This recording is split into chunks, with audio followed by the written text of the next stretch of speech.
주 예수 그리스도의 아버지 하나님을 찬송하리로다. 그의 많으신 긍휼대로 예수 그리스도를 죽은 자 가운데서 부활하게 하심으로 말미암아 우리를 거듭나게 하사 산 소망이 있게 하시며 썩지 않고 더럽지 않고 쇠하지 아니하는 유업을 있게 하시나니 곧 너희를 위하여 하늘에 간직하신 것이다. 할렐루야. 십자가에 달려 죽은 지 사흘 만에 사망 권세를 깨뜨리고 부활하신 우리 구주 예수님께 찬송과 영광을 올려드립니다. 부활의 첫 열매가 되신 예수님을 따라 우리도 마지막 날에 부활하게 될 것을 믿으며 이 시간 하나님께 나와 감격의 부활절 예배를 드립니다. 주여, 예배하는 이 시간 성도들의 마음에 부활과 영생의 소망을 굳건하게 심어주옵소서. 썩어 없어질 땅의 것에만 소망을 주지 않게 하시며 부활을 사모하는 성도가 되어 주님 안에서 견실하며 흔들리지 않는 믿음을 지키게 하여 주옵소서. 무덤 문을 여시고 부활하신 예수님의 이름으로 기도드리옵나이다. 아멘. 오늘 우리들에게 주시는 하나님의 말씀 요한복음 20장 뒷부분 이어서 봉독합니다. 20장 11절로부터 18절 말씀입니다. 마리아는 무덤 밖에 서서 울고 있더니 울면서 구부려 무덤 안을 들여다보니 흰옷 입은 두 천사가 예수의 시체에 누웠던 곳에 하나는 머리편에 하나는 발편에 앉았더라. 천사들이 이르되 여자여 어찌하여 우느냐 이르되 사람들이 내 주님을 옮겨다가 어디 두었는지 내가 알지 못함이니이다. 이 말을 하고 뒤로 돌이켜 예수께서 서 계신 것을 보았으나 예수이신 줄은 알지 못하더라. 예수께서 이르시되 여자여 어찌하여 울며 누구를 찾느냐 하시니 마리아는 그가 동산지기인 줄 알고 이르되 주여 당신이 옮겼거든 어디 두었는지 내게 이르소서 그리하면 내가 가져가리이다. 예수께서 마리아야 하시거늘 마리아가 돌이켜 시브리 말로 라보니 하니 이는 선생님이라는 말이다. 예수께서 이르시되 나를 붙들지 말라. 내가 아직 아버지께로 올라가지 아니하였노라. 너는 내 형제들에게 가서 이르되 내가 내 아버지 곧 너희 아버지 내 하나님 곧 너희 하나님께로 올라간다 하라 하시니 막달라 마리아가 가서 제자들에게 내가 주를 보았다 하고 또 주께서 자기에게 이렇게 말씀하셨다 이르니라. 이 말씀 가운데 성령께서 함께 하시기를 기원합니다. 앞에 계신 분들과 함께 인사 먼저 나누고 오늘 말씀 시작하겠습니다. 주님 부활하셨습니다. 주님 부활하셨습니다. 주님 부활하셨으면 얼굴이 좀 밝게 오늘 시작해야지. 오늘 아침 우리 주님께서 어둠의 사망 권세를 이기시고 부활하셨습니다. 이 부활의 은총이 부산 중부교회 모든 성도들 위해 함께 하시기를 기원합니다. 오늘 부활절 설교는 예수 부활의 첫 증인이라는 말씀을 함께 나누고자 합니다. 부활절이 다가오면 고민이 많습니다. 어떤 말씀을 부활절 또 전해야 할까? 우리가 늘 같은 본문에서 맴돌게도 되는 것이 절기의 설교자의 어려움이에요. 부활의 의미, 부활의 사실성, 부활의 역사성, 사도 바울의 부활 사상, 여러 가지 말씀을 제가 함께 나누었고요. 오늘은 부활의 첫 증인, 첫 목격자 이렇게 될 수도 있겠습니다. 여러분, 첫 번째라는 것은 굉장히 의미가 크잖아요. 첫 번째. 예수님 부활을 나타내 보이셔만 보이는 것인데, 여러분 그거예요. 오늘 말씀에도 반복이 될 부분인데, 예수님 부활은요, 부활하셨다고 내가 다 볼 수 있는 게 아니고요. 예수님께서 나에게 나타내 보이셔야만 제가 볼 수 있는 겁니다. 이번 말씀을 준비하면서 예수님께서 자신의 부활 사건을 누구에게 가장 처음 나타내 보이셨을까? 왜 그 사람에게 처음 나타내 보이셨을까? 그는 어떤 사람이기에 주님께서 보여주시는 부활을 첫 번째로 경험할 수 있는 영광을 누릴 수 있었을까 하는 말씀입니다. 우리 주님의 부활의 첫 번째 증인이 누구죠? 오늘 본문에 나오잖아요. 예, 마리아죠? 예, 막달라 마리아입니다. 마태복음 28장에 보면 안식 후 첫날 새벽 막달라 마리아와 다른 마리아가 이렇게 시작이 돼요. 두 사람이라는 거고요. 마가복음 16장에 보면 막달라 마리아와 야고보의 어머니 마리아와 또 살로메가 이렇게 됩니다. 세 명이라는 거예요. 누가복음의 24장에는 어떻게 기록하고 있냐면 안식 후 첫날 새벽에 여자들이 10절에 보면 그 여자분들의 이름과 또 이름이 적히지 않은 여자들 이렇게 표현하고 있어요. 오늘 본문에 오면 요한복음 20장 1절에 보면 안식 후 첫날 어두울 때에 막달라 마리아가 공통되는 게 있고 제외되는 게 있습니다. 첫 번째 생각할 수 있는 것은 예수님 부활의 첫 증인들은 모두 여성이다. 남자들이 아니고요. 여성이다라는 중요한 점이 있고 숫자는 3명, 2명, 다수 오늘 요한복음에 오면 1명으로 좁혀져요. 막달라 마리아는 항상 포함이 되어지는데 저는 그런 생각을 해요. 성경 말씀 제가 전하면서 그런 말씀 자주 드렸습니다. 성경에 나오는 사건에서 한 개인이 나오는 경우 그 사람을 지칭하는 경우도 있지만 그 사람을 대표로 하는 그 무리를 지칭하는 표현이 되는 경우도 참 많습니다. 그렇기에 우리가 말씀을 읽을 때 한 개인의 말씀을 보면서 우리 모두를 생각할 수 있는 근거가 됩니다. 이렇게 말씀을 드려왔습니다. 그런 생각이 들어요. 오늘 막달라 마리아라는 한 사람으로 지칭할 수도 있겠지만 여성 전체를 대표하는 인물로서의 막달라 마리아 이렇게 이야기할 수도 있지 않겠는가. 오늘 본문을 좀 더 봅니다. 어떻게 막달라 마리아는 우리 주님으로부터 이 영광을 붙들 수 있는 인물이 되었을까? 우리가 흔히 성경 전체를 공부해 오면서 우리가 가지고 있는 선입견이라고 할까요? 이런 게 있잖아. 예수님의 수제자는 베드로다. 또 지근거리에 있었던 야고보, 요한 뭐 이렇게 있는데 베드로가 첫 부활의 경험 예수님을 만났다면 그러려니 할 수 있는데 막달라 마리아 여제자인 막달라 마리아 왜 이것을 사복음서는 공통적으로 우리에게 보여주려고 할까? 먼저 한 가지 드리고 싶은 구절이 있어요. 1절에 마리아가 어두운 때 무덤에 돌문이 옮겨진 것을 보고 그리고 어떻게 했죠? 2절에 보면 시몬 베드로와 또 다른 제자에게 알렸습니다.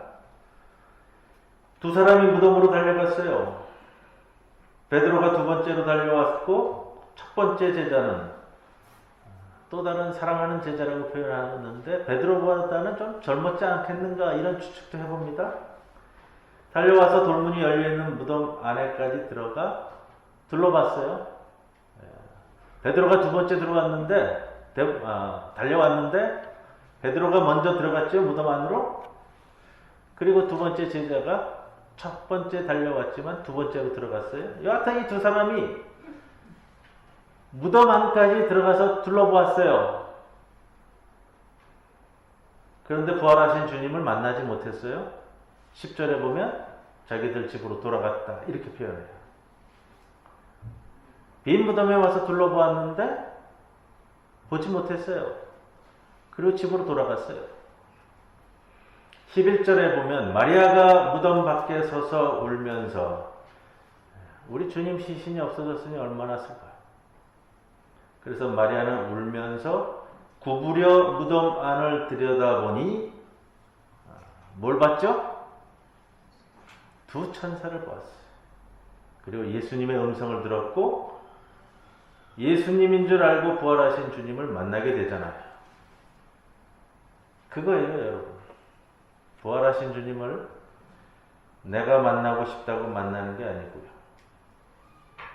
베드로 제일 먼저 무덤 안에까지 들어갔는데도 못 만나는 것을 마리아는 무덤 밖에서 들여다보다가도 만나는 거예요. 수제자라고 하는 베드로는 무덤 안에까지 들어갔는데도 못 보는 것을 어떻게 여제자인 마리아는 무덤 밖에서 구부려 들여다보다가도 보았을까? 그래서 말씀드리는 것이 주님의 부활은 주님이 보여주셔야 보는 겁니다. 어떻게 주님은 마리아에게 보여주실까? 주님은 왜 마리아에게 제일 먼저 부활하신 모습을 보여주시고자 하셨을까? 오늘은 이 말씀을 좀 정리해 보고자 합니다. 그래서 그러면 마리아가 어떤 사람인지를 우리가 조금 돋아봐야 하잖아요. 마리아 먼저 말씀을 드리지만 신실한 사람이고 지혜로운 사람이고 영적으로 민감한 사람이고 진솔한 사람이고 여러 가지 표현할 수 있습니다만 몇 가지를 들어서 제가 오늘 말씀드릴 거예요. 1절, 2절 보세요. 안식 후 첫날 일찍이 아직 어두울 때에 막달라 마리아가 무덤에 와서 돌이 돌무덤에서 옮겨진 것을 보고 다른 제자에게 달려가서 이 사실을 전하였습니다. 이 사실은 그녀가 예수 부활의 아침에 무덤을 찾은 첫 사람이었다라는 것을 보여줍니다. 여러분, 첫 번째 찾았으니 첫 번째 만날 수 있는 거예요. 그 누구도 이런 마음을 가지지 않았을 때에 그 마음을 가진 자에게 첫 번째 주어지는 겁니다. 막달라 마리아는 어떠할 정도로 신실한 제자였을까? 우리가 요즘은 누가복음서 강해를 수요 강해 시간에 함께 나눕니다. 그 전에는 요한복음, 마가복음, 마태복음 다 말씀을 드렸는데 누가복음 말씀을 드리면서도 반복해서 몇 번 이런 말씀을 드렸어요. 복음서에 나오는 예수님의 사역은 보통 3부작으로 이루어집니다. 세 부분으로 이루어지는데 장소에 따라서요. 하나는 갈릴리를 중심으로 하는 지역, 또 하나는 예루살렘으로 올라가는 여정 속에서, 세 번째 마무리는 예루살렘에서, 이렇게 주어지는 것이 예수님 공생의 3부작으로 공이 사복음서가 다 그렇게 다루고 있어요. 제자들은 어땠을까?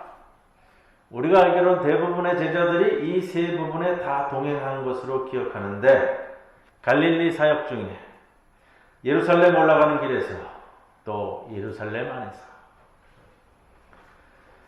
그런데 마지막 예수님께서 잡히시던 날 밤부터는 제자들이 다 흩어진다고요. 동행하지 못하고 다 흩어진다고요. 가장 중요한 날, 가장 중요한 부분에서 제자들은 떨어져 나간다는 거예요. 남자 제자들이요. 막달라 마리아는 이 사복음서 전체를 통해서 여러 진술들을 종합해보면 누가복음 8장 23절에 이런 표현이 나와요. 막달라인이라 하는 마리아와 요한나, 수산나, 다른 여자와 함께 자기들의 소유로 그들을 섬기더라. 예수님을 섬기던 무리 중에 한 사람이에요. 어디서? 갈릴리 사역 중에서. 그리고 예수님께서 예루살렘으로 올라갈 때 동행해서 따라 올라갑니다. 이 여인들이. 누가복음 23장 55절에 보면 마지막 장면인데 이렇게 표현해요. 갈릴리에서 예수와 함께 온 여자들이 그 무덤이 어떠한지 살피고 향품과 향유를 준비했다. 막달라 마리아는 예수님의 공생에 내내 예수님과 동행한 여인이에요. 12제자만 동행한 것이 아니고요. 예수님과 공생에 내내 동행한 여인입니다. 공생에 내내 동행했다는 것이 무엇을 의미할까? 여러분, 지근거리에서 가까이에서 주님의 말씀을 항상 가까이에서 듣고 그 말씀의 의미를 제대로 알아새기고 그리고 그 말씀을 그대로 실천하려고 하는 그 마음을 안고 실천하며 살아온 사람, 그 모습을 성경은 우리에게 이렇게 보여줍니다. 막달라 마리아가 안식 후 첫날 일찍이 아직 어두울 때에 장사 지낸 지 3일 된 죽은 예수님을 찾아서 혼자 찾아갈 수 있는 제자. 여러분, 흔치 않아요. 연초에 우리 조장로님 별세하셨을 때 며칠 지나서 제가 권권사님께 전화를 드렸어요. 요즘 어떻게 지내세요? 첫 번째 나오는 말씀이 며칠 전에 조장로님 뵈러 납골당에 다녀왔어요. 그 마음이에요.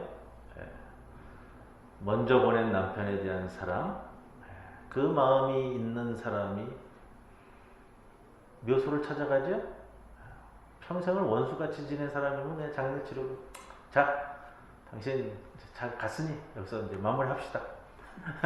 이렇게 되지 않을까 하는 생각도 드는데, 내가 사랑하던 남편에 대한 애틋한 마음이 있으니 장사 치른 지 며칠 안 되었어도 거기라도 가보고 싶은 마음이 있지 않았겠어요? 오늘 마리아를 보는 거예요. 지근거리에서 공생의 내내 주님의 말씀을 듣고 말씀의 의미를 알고 말씀대로 살아오려고 노력했던 이 여인이 장사 지낸 지 3일 된 죽은 예수님을 혼자 찾아가는 거예요.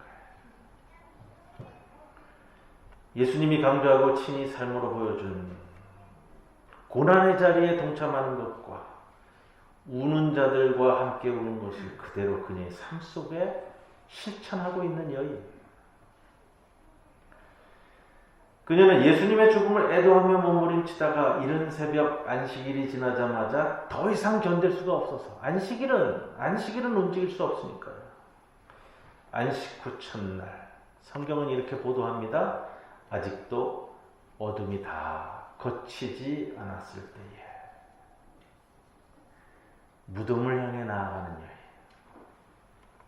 이 여인은 예수 운동의 시작이었던 갈릴리로부터 예수가 군중의 환영을 받으며 예루살렘에 입성하던 순간들만이 아니라 예수가 처형되는 예루살렘 성문 밖의 골고다의 위험한 장소까지. 여러분, 골고다는 아무나 가서 구경하는 데가 아니에요. 십자가에 매달아 사람을 죽이는 장소에 그것도 여인네들이 간다?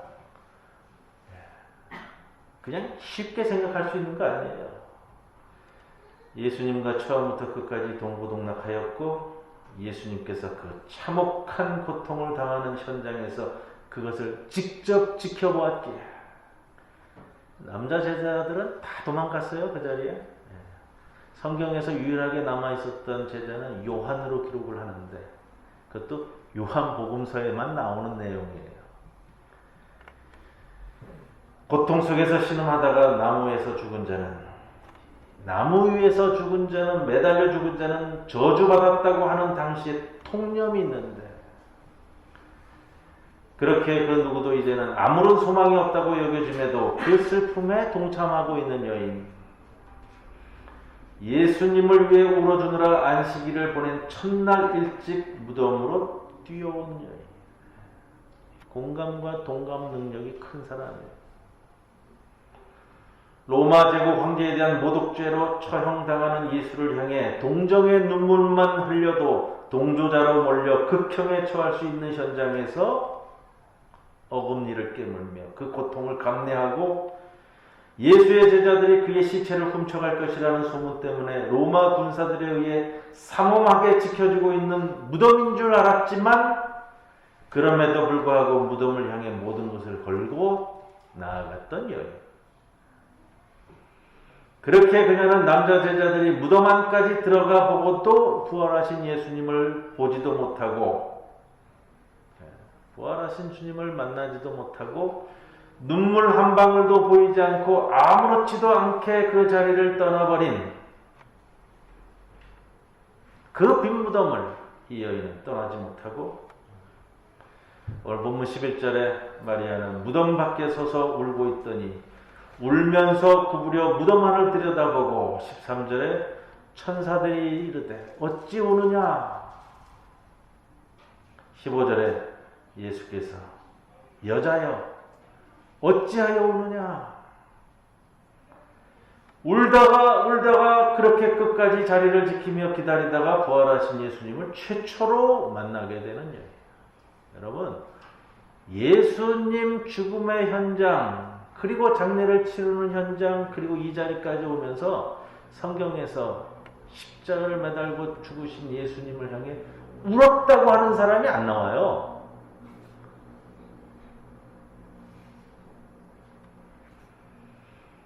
요한복음 11장 35절에 예수가 죽은 나사로를 만나러 갔을 때 그 가족 마리아와 마르다와 함께 울었다 나옵니다. 마리아는 예수님의 죽음으로 더 이상 소망이 없다고 여겨지는 가운데서도 죽은 예수를 위해 울어주러 무덤에 간 여인. 마리아는 예수께서 십자가를 지러 간다는 말을 했을 때에도 다른 제자들은 흘려서 들었는데 마리아는 다른 제자들처럼 흘려서 듣지 않았기에 예수님의 선택과 결단에 눈물과 기도로 옥합을 깨트리며 고통을 함께 나누었던 여인. 죽은 후에는 향유로 그에게 예를 갖추고자 하였던 여인. 어느 한순간도 흐트러짐 없이 예수 편에서 그를 위로하고 지지하는 여성 제자 그룹의 대표. 남자 제자들이 무덤 안을 그저 들여다보고 집으로 가버린 상태에서 울면서 지켜보고 울면서 구부려 무덤 안을 쳐다보며 우리 주님 나타날 때까지 마치 하염없이 기다리고자 하는, 그리고 누군가 주님의 시체를 가져갔다면 자기가 직접 모시려고 하는 마음으로 그 자리를 지금도 지키는 여인. 열처녀 비유에서 어떤 일이 일어날지는 모르지만 신실하게 등잔의 기름을 준비하여 끝까지 지켜내서 신랑 잔치에 참여하는 축복을 얻은 5 처녀와 같은 여인. 예수님의 사역에서 여성 제자들은 단 한 번도 우리 주님을 실망시킨 적이 없는 신실한 사람. 남성 제자들은 주님의 말씀과 행동을 이해하지 못하고 때로는 헛소리도 하고, 때로는 경쟁하고, 때로는 싸우고, 때로는 도망가고. 그러나 이러한 제자 마리아에게 보이는 소망의 싹은 1절에 돌이 돌 무덤에서 옮겨집니다. 이걸 보게 된 겁니다. 굳게 닫혀져 있을 절망의 상징인 돌문이 열려 부활을 향한 최초의 단초를 마리아가 접한 것인데, 그녀의 이어지는 행동을 보면 예사 행동이 아니라는 거예요. 2절 보십시오. 시몬 베드로와 예수께서 사랑하시던 그 다른 제자에게 달려가서 말하되. 왜 제자들에게 갔을까요? 예수님의 부활의 확신이 있었을까요? 그건 모릅니다.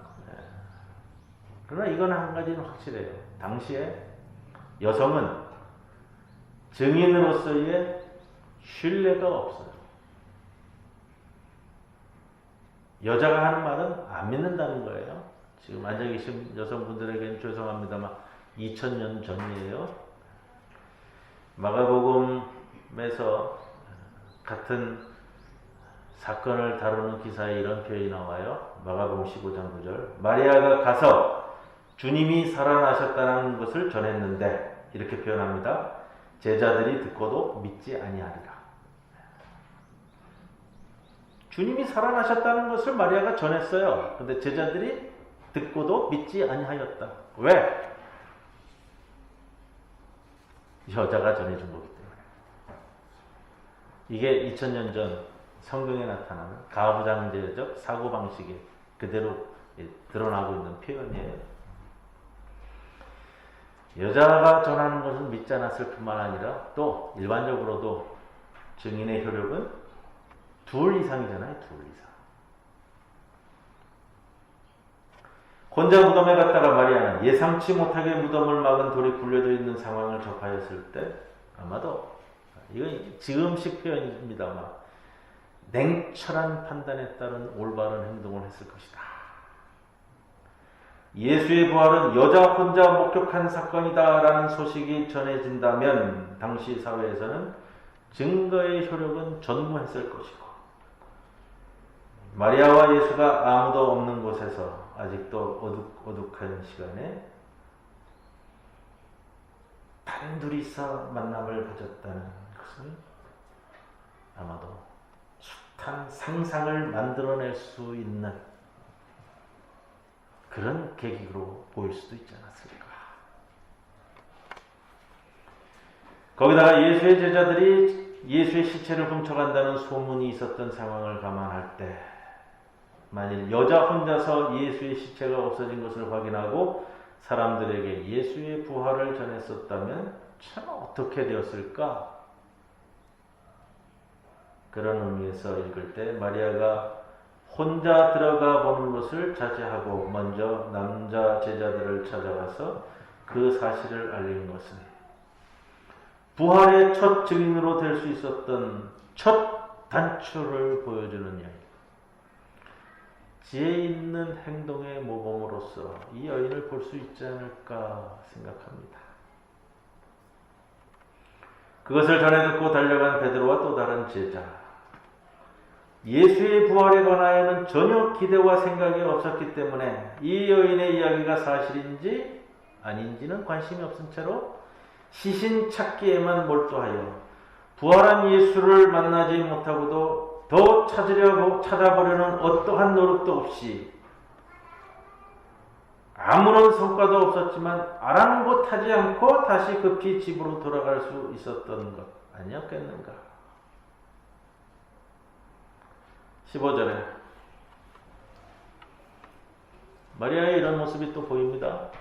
마리아는 그가 동산지기인 줄 알고 이르되 주여 당신이 옮겼거든 어디 두었는지 내게 이르소서. 동산지기는 하찮은 사람입니다. 산지기잖아요. 산지기. 오죽하면 무덤 지키는 사람으로 일을 받겠는가. 그것도 그때에. 마리아가 부활한 예수와 처음으로 대면하는 사건 가운데 마리아 자체를 드러내는 중요한 의미를 갖는 표현입니다. 마리아는 모르는 사람, 그러나 그가 무덤을 지키는 동산지기인 줄 알았지만 마리아는 그에게 결코 무례하지 않은 예의를 갖춘 모습을 보입니다.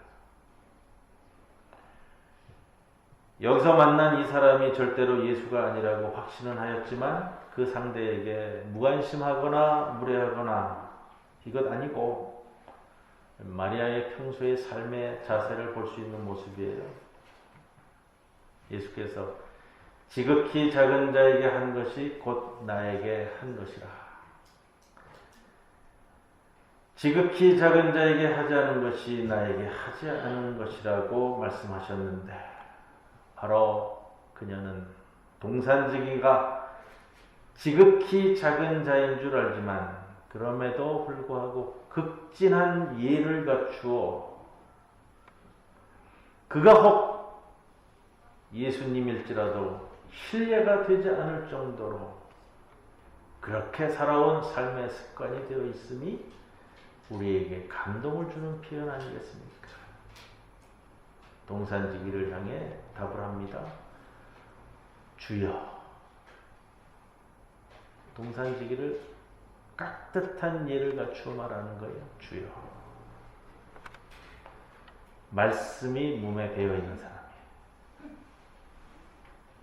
16절에 예수께서 마리아야 하시거늘 마리아가 돌이켜 시브리 말로 라보니 하니.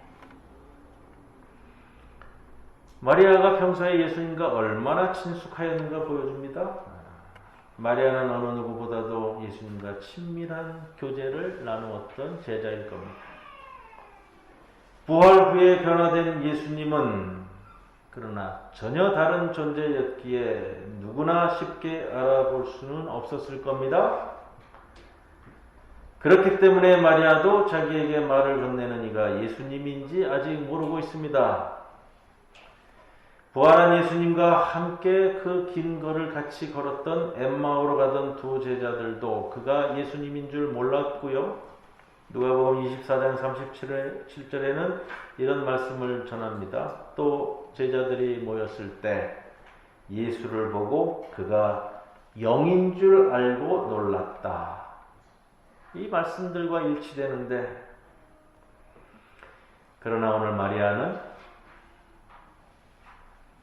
그녀의 이름을 부르는 그 목소리에 그것이 주님의 목소리임을 알아차렸습니다.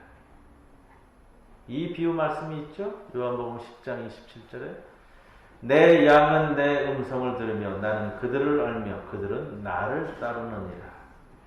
목자의 음성을 알아들었기에 예수께서 마리아야 하시거늘. 눈으로 보고서는 몰라도요, 목자의 음성을 듣고는 아는 양의 모습, 이 여인의 모습입니다. 본문의 베드로와 또 다른 사랑하는 제자는 마리아의 소식을 듣고 경쟁하듯 뛰어갔습니다.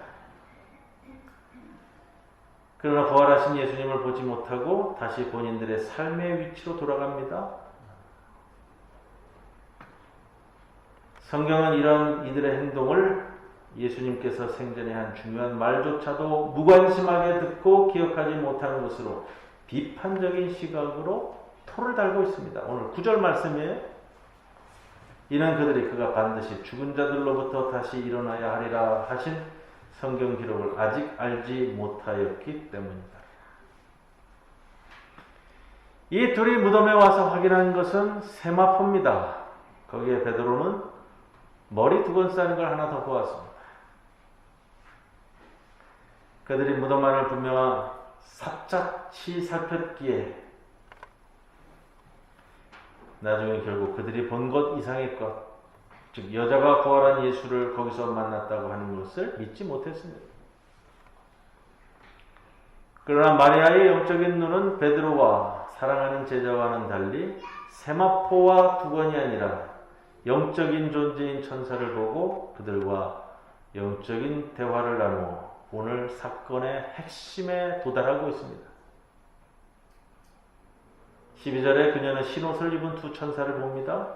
그리고 13절에 대화는 부활하신 예수님과 함께합니다. 베드로와 또 다른 제자는 그저 물건에 집착합니다. 그러나 마리아는 영적인 사람이라는 겁니다. 신실하고 지혜롭고 사려 깊고 말씀을 붙들고 주님 주신 말씀을 늘 붙들고 있는 여인. 말씀을 붙들고 있기에 그대로의 모습이 생활인 여인. 그 여인에게 부활의 첫 증인의 영광이 주어졌습니다. 제가 늘 강조하는 말씀이 있잖아요. 말씀 붙들고 사시라고요. 말씀 붙들고 사는 것은 다 같이 하는데 베드로는 항상 결정적인 때에 놓칩니다. 이게 안타까운 거예요, 여러분. 항상 똑같이 사는데 항상 말씀을 붙들고 있다고 하는데 뭐가 다를까? 베드로는 결정적인 때에 항상 예수님을 놓쳤습니다. 마리아는 평생을 주님을 실망시킨 적이 없습니다. 그래서 신앙은 진득해야 됩니다. 머리 좋고 똑똑하고 아무 소용없습니다. 열정적이고 열정이요 식으면 더 차가워지는 게 열정입니다. 신앙은 항상 온기를 내뿜어야 되는 겁니다. 이러한 마리아에게 주님의 사명이 주어졌습니다. 17절 이하에 너는 내 형제들에게 가서 이르되, 그리고 18절에 막달라 마리아가 가서 제자들에게 내가 주를 보았고 주님께서 이러이러하게 말씀하셨다 이르니라. 막달라 마리아, 막달라 아람어로 마그달이라는 단어고요. 히브리어로는 미그달이라는 단어예요. 이게 헬라어에서 막달라 마리아가 됐습니다. 막달라라는 말은 커다란 성벽이나 커다란 도시와 같은 건물을 지칭하는 용어예요. 그래서 막달라 마리아를 영어식 뜻으로 표현한다면 이렇게 되더라고요. Mary the Great. 우리말 표현으로 드리면요, 위대한 마리아. 오늘 본문에 보시면 1절에 막달라 마리아라고 표현합니다. 1절에서 18절까지 이르면서는 막달라를 빼버리고 마리아가 나오는데 다시 맨 마지막 구절 18절에 보면 막달라 마리아를 다시 사용합니다. 주님이 부활하신 날 기쁨으로 소식을 전하는 위대한 마리아를 통해 주님 부활의 기쁨을 세상에 이제 나아가 소리치는 성도들이 모두 되시길 주님의 이름으로 축원을 드립니다. 고마우신 하나님 아버지, 우리에게 부활의 사건을 보이심을 감사드립니다. 위대한 마리아와 같은 신앙인이 우리는 되지 못하리라. 그러나 주님은 그러한 우리에게 이 아침 주님의 부활 사건을 내어 보이셨습니다. 그 부활의 사건을 나의 사건으로 여겨서 나의 삶에서 그 부활의 사건을 살아내는 주님의 백성들이 되도록 이끌어 주옵소서. 예수님의 이름으로 기도드리옵나이다. 아멘. 고마우신 아버지 하나님, 부활주일을 맞습니다. 부활주일을 맞이하며 그동안 사순절 기간 동안 가다듬어온 우리의 신앙 주님 앞에 꼽힐 수 있도록 인도해 주옵소서. 육신의 어려움으로 인해서 고생 중인 우리 교회의 어르신들 기억하여 주시사 주님께서 늘 임재 동행해 주시옵소서. 우리 김종원 청년 지난 20개월간의 군 복무를 무사히 마치고 돌아왔습니다.